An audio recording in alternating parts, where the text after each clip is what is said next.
Let's take a look at tonight's LG Game Day moments.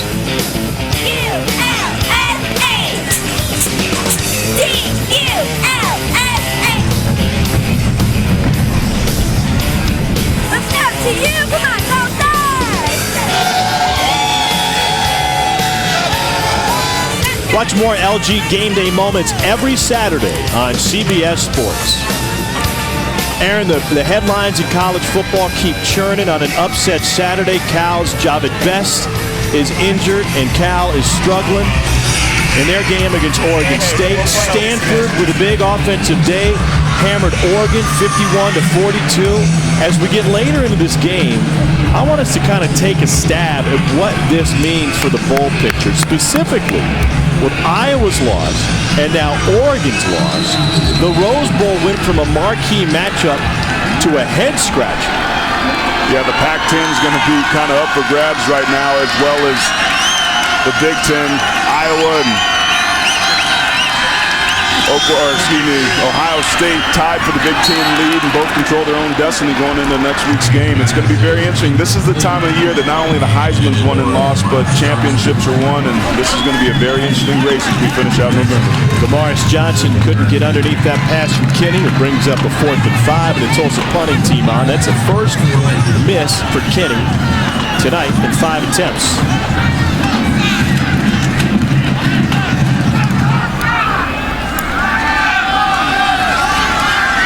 Michael Such is the punter for Tulsa. Tyron Carrier back in as a return man for Houston. Not a great punt from Such, and a flag comes flying all the way to midfield. Good arm by the field judge, my friend. That ball will be down at the 12-yard line. The field judge just launched that flag about 25 yards out to the hash mark. Oh my gosh, he's going to have to ice his shoulder. I think he blew out his rotator cuff on that. That was pretty impressive. Keenum, Kenny, or the field judge. Take your pick. Who's got the best toss tonight? Is there an Olympic sport for flag throwing? It's called the soft hammer. CFO West crew.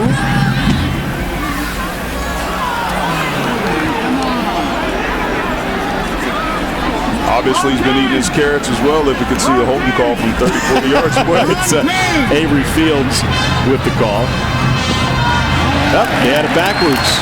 Holding against Houston. So now they'll have to make sure they get the spot right. Now here's what the day in college football looks on this upset Saturday. It got started with number 8 Iowa going down to Northwestern 17-10. Notre Dame fell at home 23-21, and Stanford takes down number 7 Oregon. Not only does Notre Dame get beat twice at home in a row by Navy, but Toby Gerhart breaks a record with 223 rush yards at Stanford, 3 touchdowns. And I didn't even start him in my fantasy football game. Woulda, coulda, shoulda. Man, it's been a tough Saturday for me already, Tom. Oh my gosh, how far has Notre Dame fallen? Aaron Taylor is more worried about his fantasy team. Ball's on the ground, covered by Houston in the end zone. Carrier had to fall on it. Case Keenum saying that should be an incomplete pass. Instead it goes as a safety. Well, let's take another look. This would be a terrible miscue. Just a mishandled snap right there. I don't think that was a forward pass at all. I think it was just a bad exchange between Tyron Carrier and Case Keenum. Here Keenum is so sleight of hand. He actually tossed that ball instead of handing it off, and that's his claim that it's an incomplete pass. And it's going to determine whether or not that football went backwards or forward. If it went forward, which I don't think it could do by the pure fact that Tyron Carrier was running behind him, he may have an argument. No, I think Carrier was in front of him. I think you said behind him. Carrier was certainly in front of him on the exchange, and by virtue of him being in front, unless his hands were in front of Carrier, remember, it cannot be a lateral. There is no such thing as a lateral. It is either a forward pass or a backward pass, and the difference is, was that ball in the air and kind of tossed or shoveled by Keenum to Carrier on the play? Well, remember the ruling on the field, the assumption is that is correct, so the referees are looking for compelling evidence to to go against that. And when you look at it from this angle with Carrier there, the ball was certainly in the air. And it certainly looked like it was moving forward. Keenum may have been very heads up and may have an argument there. It's going to be interesting to see what they come with from down, what decision they make coming from upstairs. And I don't think, I may be wrong here, I don't think that was a design toss by Keenum. I think Carrier kind of beat him to the spot, and his only choice was to float it to him. I would happen to agree with you. I don't think that you would ever be in a situation where you would toss a football 1 or 2 yards. There wouldn't necessarily be a need to be able to do that. This would be a huge break for Houston if they get away with it, and this would be just the sort of thing to turn these games around. We talked about, Tom, in a very high-scoring game, sudden changes and turnovers can often make the difference. This could be a huge call to turn this football game around. Well, in a game where we expect the scores to come in bunches by 7s, this would be a 2. It was never challenged. It was simply after further review, the ruling is that was a forward pass. Therefore, it is incomplete. Second down at the 6-yard line. Heads-up play by Case Keenum, because as soon as that happened, and I don't want to paint Case Keenum as a saint here, but as soon as that happened, he was smart enough to turn to the officials and say, incomplete, I put it in the air. Well, we talked about one of his intangibles at the beginning of the game was that he's well-read. It's like having a coach out there on the field. Case Keenum's ability to be able to monitor and understand fully all aspects of the football game and what's going on with his team, again, are the things that make him a special young player.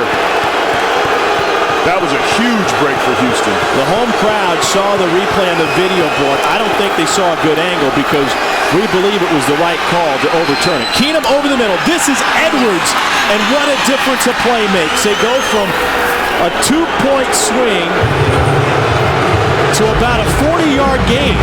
We talked about John Destin making the difference. Very soft coverage on Patrick Edwards. This is that net that Tulsa defensive coordinator Keith Patterson talked about throwing.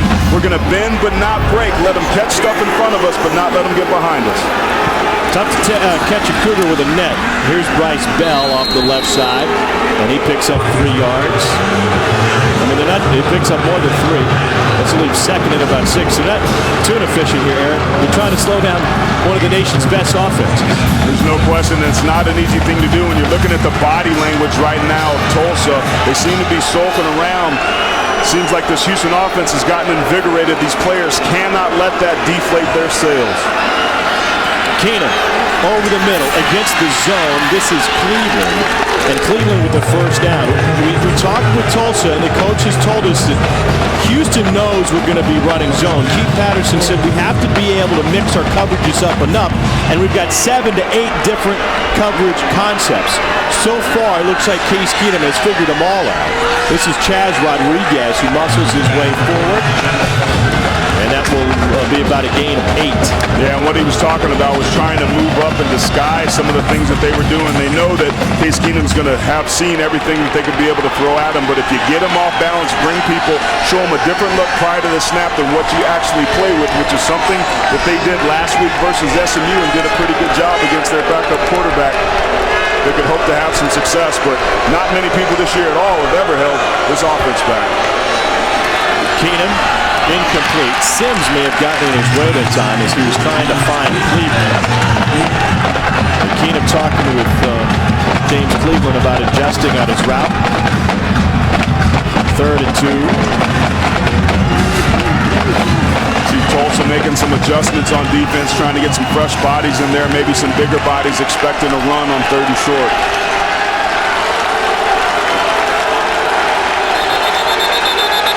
Keenum is 11 of 16 tonight.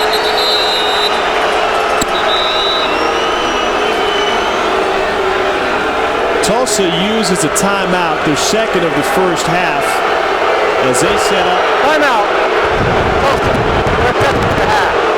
They set up to try and slow down this Houston offense. A Tulsa faithful still upset about a would-be safety being taken off the board after an instant replay review.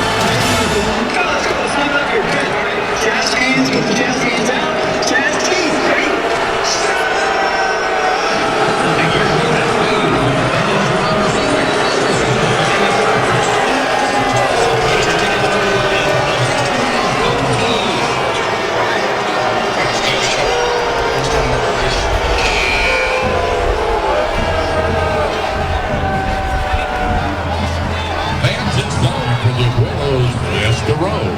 Even more signing the Fiesta Road. Bigger receiving a gift card and Hazel Provide. Courtesy of Wheels on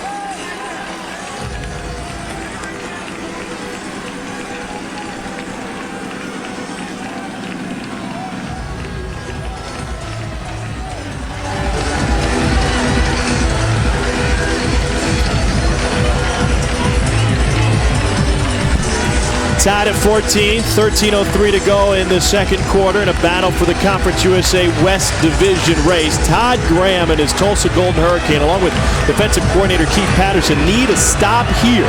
It is 3rd and 2 for Houston. On a drive that was seemingly scuttled on a would-be safety that was later ruled an incomplete pass. Houston tonight is 1 for 3 on 3rd down. Sims is the lone back. Most people think 3rd and 2, they're definitely going to run it. Not so typically for Case Keenum. This is Sims, up the hash mark, stuck and stopped, and that'll bring up 4th and 1.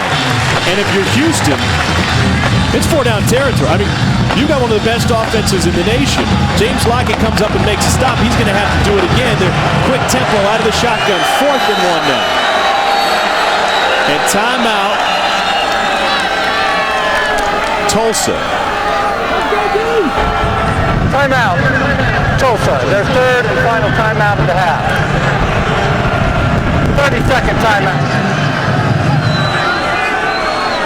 So the question remains, how do you stop this Houston offense? I don't know if you can, Tom. They do so many things so well. They lead the nation in pass yards per game, which means they throw it. In total offense, they're just explosive, whether it's inside running the football. With this young man throwing it, they score points all over the joint. This guy and this offense is pretty impressive. And Tulsa's going to have to be able to do what they talked about doing, which is bend in but don't break. And this is a perfect example. On 3rd down, they stepped up big. Todd Graham did a great job calling a timeout because he knew that Houston didn't even think about it. They didn't even hesitate. This was going to be 4-down territory for them, and they like their chances, which is why they're among the best in the country, not only in 3rd down, but 4th down as well. So 4th and 1 now for Houston and quarterback Case Keenum. Instant replay saved the Cougars at the beginning of this drive, operating near their own end zone. What looked like a fumble was ruled an incomplete pass from Case Keenum to Tyron Carrier. Carrier fell on the ball in the end zone. It would have been 2 points in the ball for Tulsa. Instead, on the very next play, Keenum found Edwards for 36 yards, and the march was on. Bell is the back. 4th and 1 Cougars. Bell. 1st down, Houston, straight over the top. It's a lively building, Aaron, but you get the feeling that Houston's just a play or two away from taking the wind out of Tulsa Sales. Well, I think the wind's already been taken out of Tulsa Sales on that play, Tom. They had so much energy. You saw everybody jumping around. The crowd was into it. When that call got overturned, followed by that very next big play, this team deflated. Rodriguez in motion. Keenum looks that way, now checks back for a screen for Edwards. Edwards bursts up the middle, brought down by Wilson Garrison. The nose guard stops him, but it's after a gain of 6. Garrison, a former defensive end, has moved to nose. He's from Hinton, Oklahoma, played at Northeast Oklahoma A&M before transferring in. Bell. Up the gut, right at the marker. That will be a 1st down for Houston. And they're inside the red zone once again. And this is where they thrive. You see everybody up on the line. They're ready to go. They want to be able to put pressure on that defense and get plays in and out. Really keeps defenses off balance and makes it hard to defend. They're 86% in the red zone this season. And Keenum on this drive, 3 of 5. And the one incomplete was the best play of the night so far for Houston. This is the 11th play of the drive. Keenum again looking for the screen. This is Sims. And Sims picks up a couple of yards. Home crowd wanted a hold or a block in the back. They don't get it. They thought that number 5, DeAndre Brown, on the right side of your screen gets held right there. It's a push in the back. Good job by the offensive guard to be able to push him down. Jared Anderson getting out there in space. But we talked about Houston and throwing those screens. They like to make the defense cover the entire field, and they do it with that screen game. They came back to the outside on that one, the bubble screen before it. They'll keep doing that all game long to spread your defense out.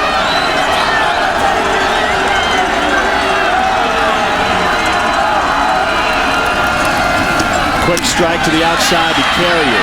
Carrier is waiting for a block from Cleveland. It didn't materialize, and that will leave third and about 7. Call it 6 after gain of 1. Again, this is what Houston wants to do, to be able to get the ball out on the edge real quick. But good job by the defender, waiting for his teammates to be able to come by. That's the way you want to play defense. That's how you contain the defense, is by running to the football. Cornelius Arnock is a sophomore from Dallas Carter High School. He's in for Tulsa. Case Keenum on his toes to the end zone. Incomplete. John Destin thought he had a chance at his team-leading 5th pick. Keenum was looking for Carrier. Yeah, he thought he had one. He went up for it. Case Keenum does a great job of protecting the football. He's one of the country's best and most efficient passers. He's only thrown 5 interceptions all year long. That could have been a 6th, though. Good job by the defense coming up strong and holding. On this drive, Tom, this is what we talked about. They bent, but they haven't broken. 32-yard attempt from Matt Hogan, the redshirt freshman from Keller, Texas. Hogan puts it on the roof. It's good. A 13-play drive for Houston that was seemingly stalled on a safety. Breaks back the Cougars' way. They lead by 3.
And now let's take a look at the Chili's game review.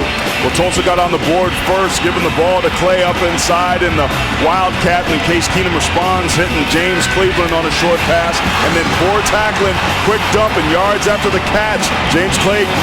Charles Clay goes off again, give the touchdown, but Houston would respond. Poor tackling by the Tulsa defense. Charles Sims busted into the end zone. There has been a lot of points scored in this ball game.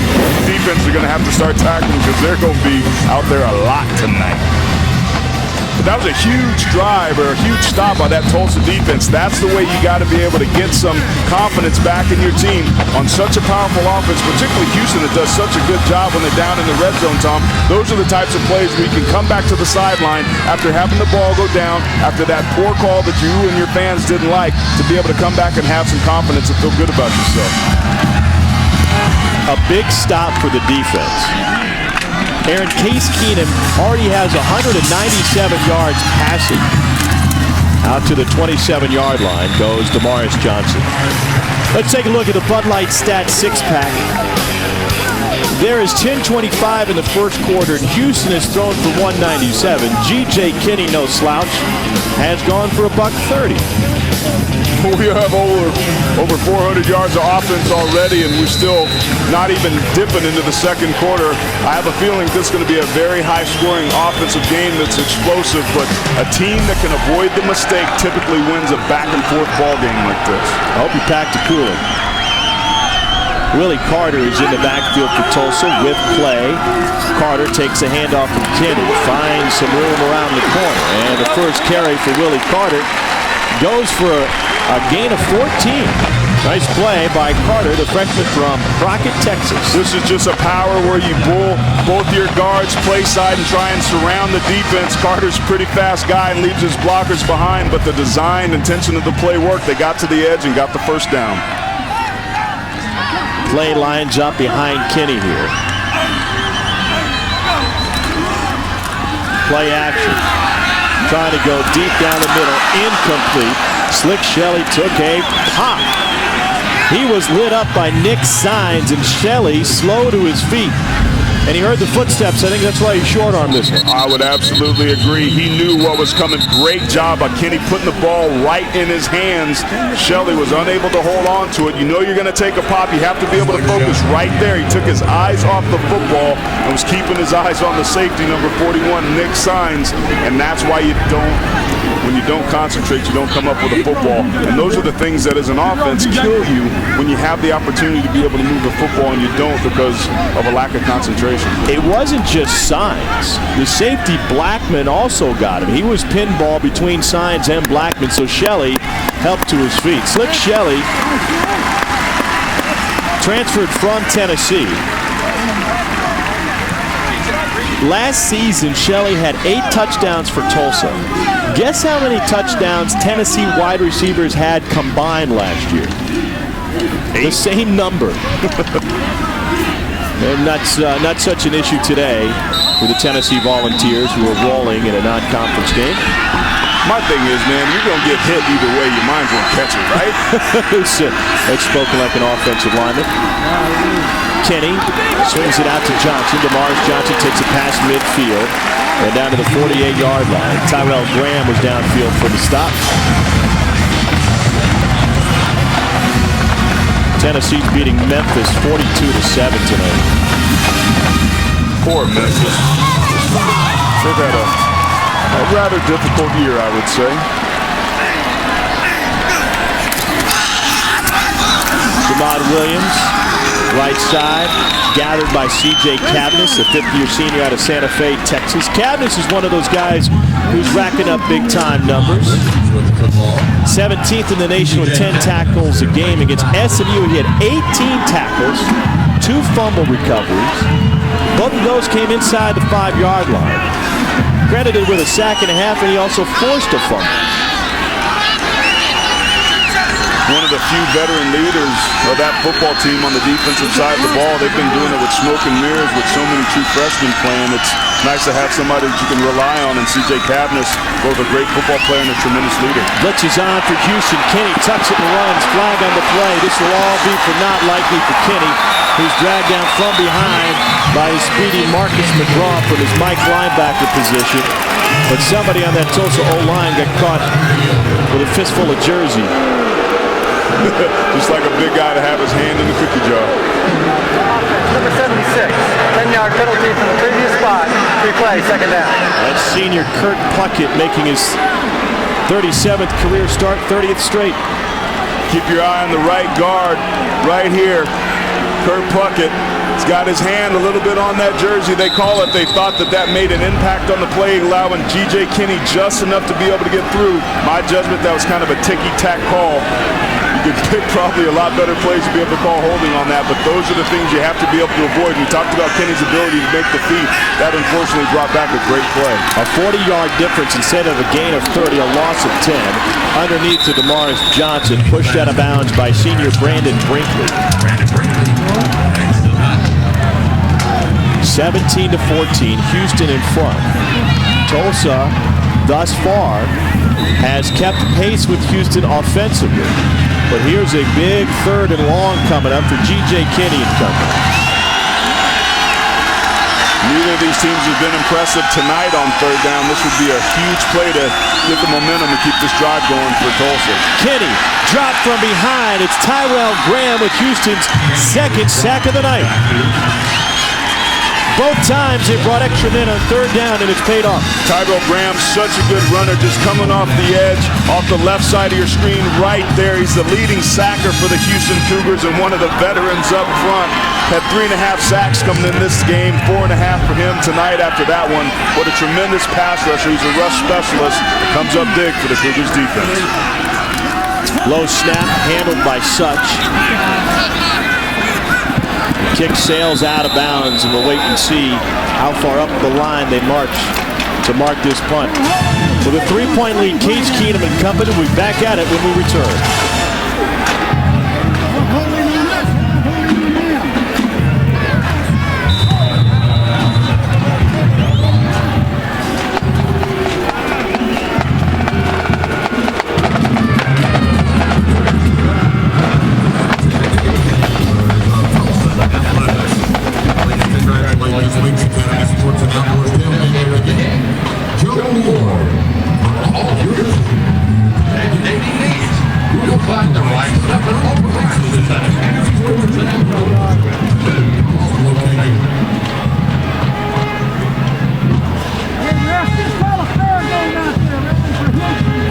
Maybe he's from Houston, that's right.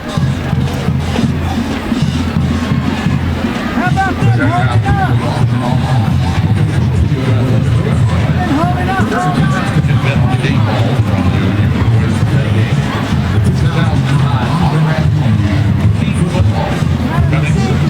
Autographed basketball live head coach Richardson. Check out the online auction at www.tulsahurricane.com.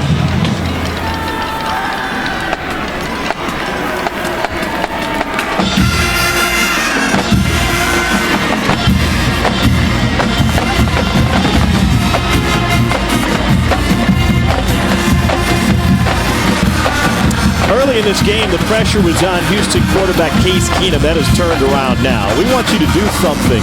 We want you to text in your answer. The most impressive win by a non-BCS school against a BCS program this season. Is it Boise State over Oregon, BYU over Oklahoma, or Houston on the road against Oklahoma State? Text your answer to 88222 now. Suffering succotash. It's not original. Something.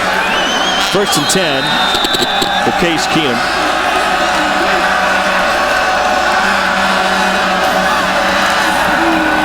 Keenum, time in the pocket, finds Edwards. Here goes Edwards. What a burst of speed from Patrick Edwards, who's coming back from one of the most horrific college football injuries we've seen when he overran the band cart on the road at Marshall. Nobody goes with Patrick Edwards. The defense was very, very soft there. Tanner Ansel almost playing in the safety like a cover 3 look. So far deep, Edwards just being able to run free underneath. Tulsa's got to be able to respond because Houston wants to be able to do that. Will continue to do it all night unless they can come up with an answer for those guys coming across underneath. Injured Tulsa player is Tanner Annell, and he's helped to his feet. 22nd career start for Annell tonight. His dad, Rick, went down the road at Oklahoma State, where he was an all-Big 8 defensive end. It's a junior out of Claremore, Oklahoma. We didn't get a chance last year to really see what Patrick Edwards could do, especially after that gruesome injury up in Huntington. That injury came 3 days after his 20th birthday. Instead of being on the field for a good Houston team, he was spending time in the hospital. 1st and 10, Houston. Keenum floats one against his zone. Rodriguez with a great comeback to grab the ball. That goes for a 1st down. We talked a lot about how good Case Keenum is. His wide receivers are pretty good. They're very good. So athletic out there on the outside. This is that up-tempo that we saw. That time the defense adjusted and had somebody coming across with the receiver going up the middle, but it put DeAndre Brown one-on-one in coverage, and they took advantage of that too. So here's the counter with Bryce Bell. And Bell picks up nearly 5 on 1st down. Tom, it really is pick your poison when you're going against this Houston offense. Do you protect the edges with their speed that they have, or do you expose yourself up inside because you're trying to protect the edges? It really makes it difficult because you don't know which part of the field to defend. Keenum has time over the middle. Touchdown, Cougars. It's Cleveland again. 36-yard strike from Keenum to Cleveland. That could have been a busted coverage on that one, Tom. Cleveland came free pretty quick. You see Dexter McCoy, the true freshman, come up a little bit, and what he thought was play action was a little bit late getting over there. There's no way that you should have any receiver that open in the seam, up inside, in the middle of your defense.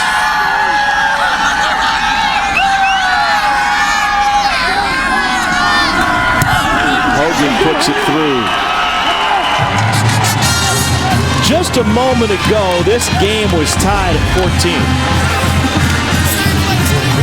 And now it's not.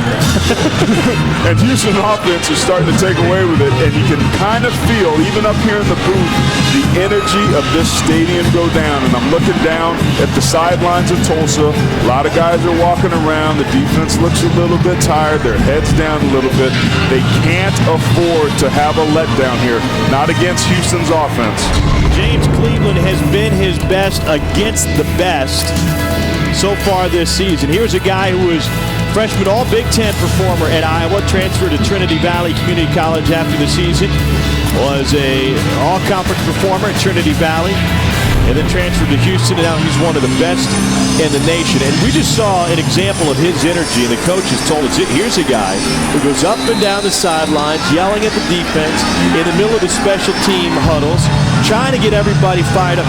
You know, in that Iowa offense, it was a big day if you crossed the 100-yard barrier. And against Purdue, he had 7 grabs for 101 yards. This year averaging 85 yards a game, and he's got 2 scores tonight. Morris Johnson from about the 5.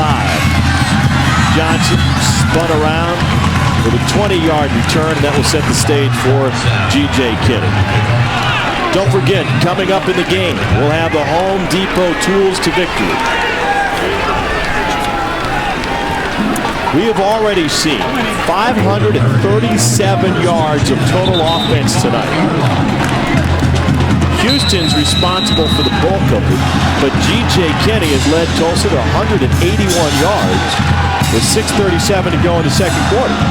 Yeah, and you're looking at that man right there, Kevin Sumlin, the job that he's done. And he said to us the other day when we were interviewing him for this game that more games are lost than are won, and Tulsa can't afford to lose any more games and hurt themselves with penalties. Kinney has time, stretching the defense over the middle. Incomplete. Looking for Johnson. Flag on the play. It was Nick Saenz who came in there to get a handout. The question is, does Saenz bat it down before contact was made with Johnson? And if so, they may pick this flag up. Damaris Johnson had gotten himself free, but he had to wait on the football a little bit. Had there been a little bit more air up underneath there, Damaris Johnson may have hit his head on the goalpost. There is no foul for pass interference. The ball was touched before contact. Incomplete. It hit Saenz right in the back. And since Saenz was hitting the back, it didn't matter that his teammate laid the wood.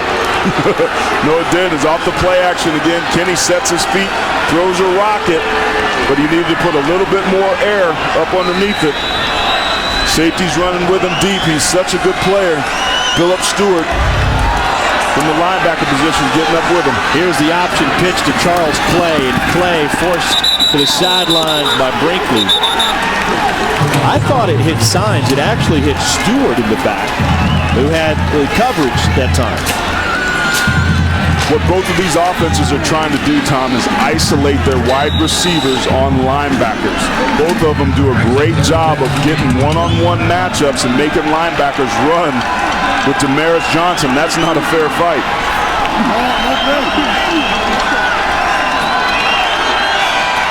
Third and 10, third and 11. Kinney looked like a busted play. He'll take off, looking for the marker. Gets a nice block from Johnson. And G.J. Kinney scrambles for a first down, and here's the flag. They're going to tack on a few more. That field judge got a strong arm. He threw that about 30 yards, but again, off of play action, nothing there. G.J. Kinney tucks the ball, makes a smart heads-up play. He gets north and south to give themselves a first down. That's one of the things he's able to do. Foul, face mask, defense, number 55, 15-yard penalty from the end of the run, first down. That's the sophomore Marcus McGraw, one of the best tacklers in the nation. Well, we saw early on a very heads-up play right away by Case Keenum that it was an incomplete pass, but that was a pretty heads-up play there by G.J. Kinney, letting their ref know that it was a face mask. Here's Charles Clay taking a direct snap for only the second time this season. His first was in the first quarter, and he took it straight up the middle for a touchdown for Tulsa.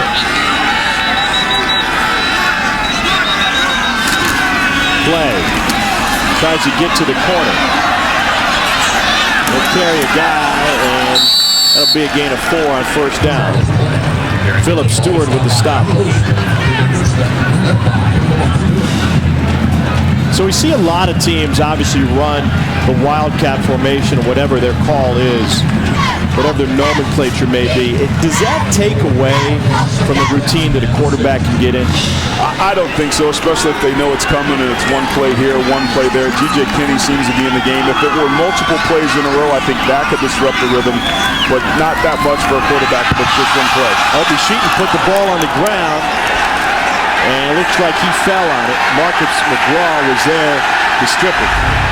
That, on the other hand, can affect the flow of the offense and getting yourself into a rhythm, and you can't afford to be able to put the ball on the ground. This is what we talked about Tulsa's offense. When you have a team as good as Houston on the other side, you can't afford to waste a play like that. Third and 13. Trey Johnson at the top of your screen, part of a 3-receiver set. Houston may have jumped. Kinney, and the flag finally comes, tosses it up and grabs, and a catch made by Ricky Johnson. The first grab for the freshman tonight. On a free play, Kinney took advantage. That was kind of that Stonehenge package that they run where the offensive lineman, nobody moves. Defense, number 97. That penalty is declined. The result of the play is a first down. Isaiah Thompson jumped. G.J. Kinney doing a good job hard counting. Getting old Thompson, big dude trying to get upfield. That's a great way to be able to slow the rush down. The defensive line is go to the hard count, and the Stonehenge technique kind of frozen. A little Easter Island action. Play back, take the direct snap. Decides to cut this one up the middle, nowhere to go. Zeke Reiser, true freshman, in on the tackle, and they are so young up front, Tom. One senior in Tyrell Graham, number 43. He's kind of the vet up there, but David Hunter, 95, is a sophomore. Isaiah Thompson's a junior, but Zeke Reiser, Campbell, Sims, King, Scipion, all those guys are true freshmen. Kenny's been fantastic tonight. Here finds Damaris Johnson again, and he takes a lick from McGraw as he gets into the 15. Kinney now 8 of 11 through the air, and he is approaching a 200-yard game at the half. Damaris Johnson's so good. Go ahead and roll it. There's nobody around him when he catches the football. At least 10 yards of space in between him and the next defender. Look at all that space right there between him. That's exactly what Tulsa wants to be able to do, is give him in space. It's almost like a free play out there. That's a good job of play calling, pitching and catching. And Houston itself trying to do a little bend but don't break. Puts a little pressure on your guys to come up with an open field tackle. Tulsa, 3 of 6 on third down. Kinney to the end zone. Touchdown, Tulsa. Ricky Johnson with his second grab on this drive, and that's his first touchdown in his Tulsa career for the freshman from Lafayette, Louisiana. This is an unbelievable pass by G.J. Kinney. Very accurate throw on an ice rope. Exactly what it is you need to do. Sitting there in one-on-one coverage on Carson Blackman, the senior safety, and that was a mismatch, Tom. Tulsa's offense is pretty powerful, and maybe this coaching staff was right to give this young man some time. He could wing the rock. Good offensive line giving Kinney the time tonight. Ricky Johnson's on the floor. 2 grabs on his drive for Johnson. One moves the chains. The other ends up in what's 6. It's a 3-point game now. 3:11 to go before the break.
Welcome back to Tulsa. Now let's take a look at the Lowe's Senior Class Award finalists. And a reminder, to vote for a Lowe's Senior Class Award nominee, log on to www.seniorclassaward.com. Jared Hughes and the TCU defense are at it again. He'll go head-to-head with Zane Beadles of Utah next week on CBS College Sports. 7:30 Eastern kickoff from Amon G. Carter Stadium, and a battle of ranked teams. Last year, Utah won that game. They went on to win the Sugar Bowl, take down Alabama, finish ranked number 2 in the nation. I don't know if it's possible for TCU to get to that rarefied air this season, Aaron, but with all the upsets today, it seems like this year in college football, anything's possible. I'll tell you what, there's going to be some movement this week. I'll tell you what, especially with Iowa going down, what's going to be interesting is to see if TCU or Cincinnati, if those guys just slide up or if there's movement. Penn State lost, LSU lost, Georgia Tech won a close one in overtime. Look at this onside kick coming from Tulsa, covered by Carrier. Houston seemed to know it was coming. They had their hands team out there, and the coaches were frantically trying to move a guy around to get the middle of the field. Justin Johnson, the running back. I was just sitting up here thinking that special teams we hadn't really seen make a difference in this game, and that you would expect something like this. This is something that Todd Graham is known to do, and it seemed like Houston was prepared for it. It was not a well-executed onside kick. He wanted Such to push it to the left side. Instead, he just kind of blocked it out to the right. Michael Such, typically the punter, was in there to handle kickoff duties. And I like the call. I mean, you're giving Houston the ball at midfield with 3:11 left, but they're probably going to score in 7 seconds anyway. That gives your offensive time on the back end to be able to score back. Case Keenum sets up the screen. This is Bryce Bell, makes a man miss, runs into another hurricane, and a hard-fought 10 yards on first down for Bryce Bell. Bell finished last season on a roll in the Armed Forces Bowl against Air Force. He had 227 all-purpose yards.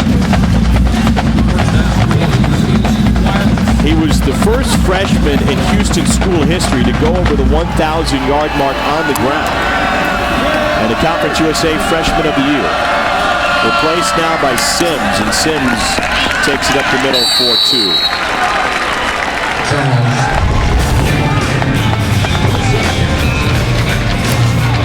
Well, they rang the bell as often as they wanted last year behind the sophomore from Tatum High School. Bryce said, hey, out in East Texas, football is a big deal. And in my hometown, there's only 2 things. There's football and dominoes. And I'm pretty good at football. Here's Edwards. Edwards with a stiff arm to the sideline. And Edwards may have stepped out of bounds. I didn't hear the whistle. The line judge finally stops the play, but Edwards took an unnecessary shot down the line. They're going to mark him out at the 16. Here's another look. Field judge was out there, but again, one-on-one isolation, poor tackling by Kenny Sims, the cornerback out there, allowing Patrick Edwards to get past him. Both of these offenses doing a great job of getting one-on-one matchups out there, but there's a player down.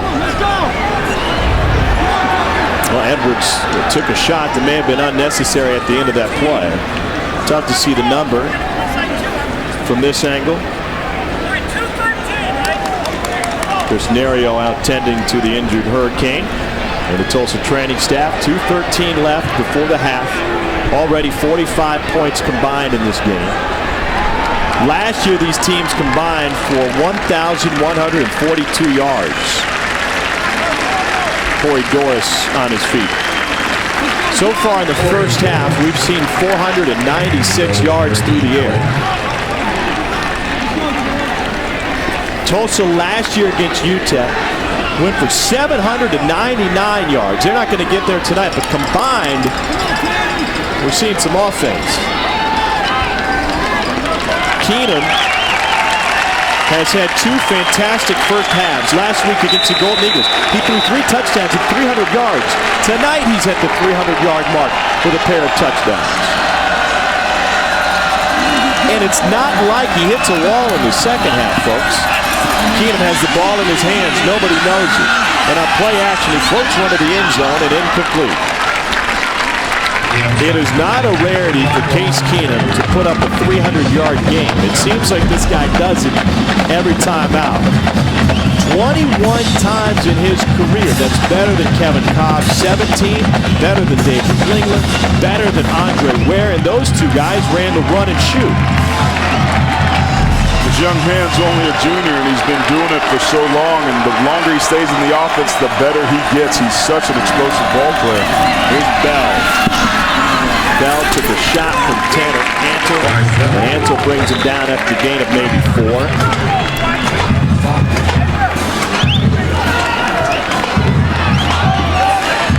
Houston still at the line, but looks like they're running things a little bit slower, letting guys run in and out and get set a little bit to milk some of that time off the clock.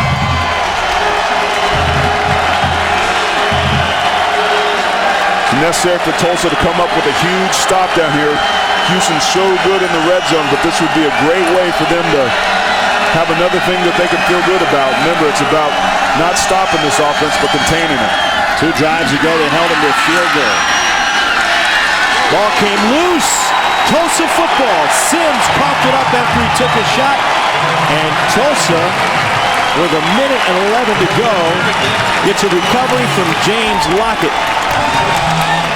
That's what I'm talking about, Golden Hurricane. That's exactly what you want to do. This could have been a touchdown, but great job swarming to the football. DeAndre Brown is there. James Lockett is there.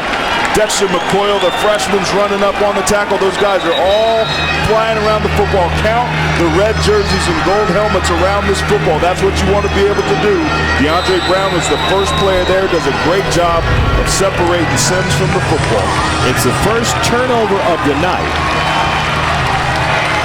And a costly one that far in the red zone, Tom, especially with only 1:11 left in the half. Sims a little banged up. We'll head to the Houston bench. Remember, Tulsa used 3 of their timeouts on defense, if I'm not mistaken. All 3 of them on defense, so none left for the offense here. The minute, now 8 to go. Kinney busts up the middle. Gets a flag on the play. The clock will stop with a first down and the flag. But this one likely coming back, and it'll back them up to the 1. CFO West crew, combination Conference USA and Mountain West. Tulsa thinks it's on Houston. Defense, number 55, 10-yard penalty, first down. Very often you see defensive holding on a run, but Marcus McGraw was in pass coverage when Kenny took off up the middle. Take a look at the right side of your screen. There you see Kenny pulling the ball down, doesn't see what's going on, but you see his hands just trailing with the receiver. He was a little bit nervous, thought he was going to get away from him. Kenny pulled the ball down, showing you great ability to be able to make plays with his feet. Costly mistake by Marcus McGraw. 19 yards on the scramble by Kenny, plus the penalty. Houston brings extra men. Kenny flips one out complete to Jamad Williams. He is out of bounds. Stop the clock. 46 seconds left. Seems like Kenny's a little gun-shy back there, and I would be too if you've given up 30-plus sacks on the year and to get your head bashed in. But so far, I think Tulsa's offensive line is doing a pretty decent job, and at least when those guys are getting upfield, they're moving them out of the way, and Kenny's been able to tuck and get some big plays with his feet. Jamad Williams hurries off the field. Clay takes a spot on offense. Here comes the pressure. Kenny gets away from it, and now he flips it out to Justin Skillins, and Skillins is in Houston territory. 38 seconds left. No time to celebrate. Get back down the line, fellas. I'm pretty impressed with what I'm seeing with both of these quarterbacks. Great awareness, great escapability, being able to find the open receiver and make plays. That's just drawing it up in the dirt like we used to do in the playground. Opashitin is back in the backfield. Tulsa, in this scrambled offense, has gotten some subs in. And they've got some second-string wide receivers on the field as well. Kenny play action. He'll step up and run. No timeouts left. He faked the pass, and that buys him another 15 yards. And Kenny down to the 20. There was no reason to fall for the pump fake. He was 20 yards past the line of scrimmage. And this is what's happening. Houston's trying to bring pressure, but look at that hole right there. So much space, nowhere to run. Great decision by Kenny. If they're going to give it to you, that's the same thing as if he had thrown a 30-yard pass. Great job of taking advantage of a big hole in that Houston defense. G.J. Kenny is the leading rusher tonight. 43 yards on the ground, 223 yards through the air for the Tulsa quarterback in the Texas transfer. With the spike, it sets up 2nd and 10. Perhaps most importantly, gives G.J. Kenny a chance to catch his breath. No question. He's been getting some work out there, probably pretty bloated, and he probably had more rushing yards. You got to remember, a couple of those came back with penalties. Kenny is being a playmaker out there tonight. Case Keenum on the other side, a Heisman contender, but G.J. Kenny's not trying to play second fiddle to anybody. Two tight ends in this formation for Tulsa. Play action. Kenny looking deep over the middle. Intercepted. Brinkley gets his mitts on it. After the tip, Brandon Brinkley brings it down the sideline, and he's finally shoved out of bounds. It's the 3rd pick of the season for Brinkley. They've already had one big interception on a tip ball here in the state of Oklahoma. Here's another. Poor decision by Kenny. His feet are moving, throws it a little bit high, and a little bit behind receiver, and that's the #1 rule in football. Don't throw high over the middle. Receiver has to go up, only get one hand on it. The number 21, Brandon Brinkley's right there with a heads-up play, almost as if it were a tip drill. You work on that in practice a lot, but it was off the fingertips of Trey Johnson, the wide receiver. 12 seconds left. It was a 33-yard return for Brinkley to set up Case Keenum. 12 seconds seems like plenty of time. We'll try to set up the screen, but it's incomplete off the hands of Bryce Bell.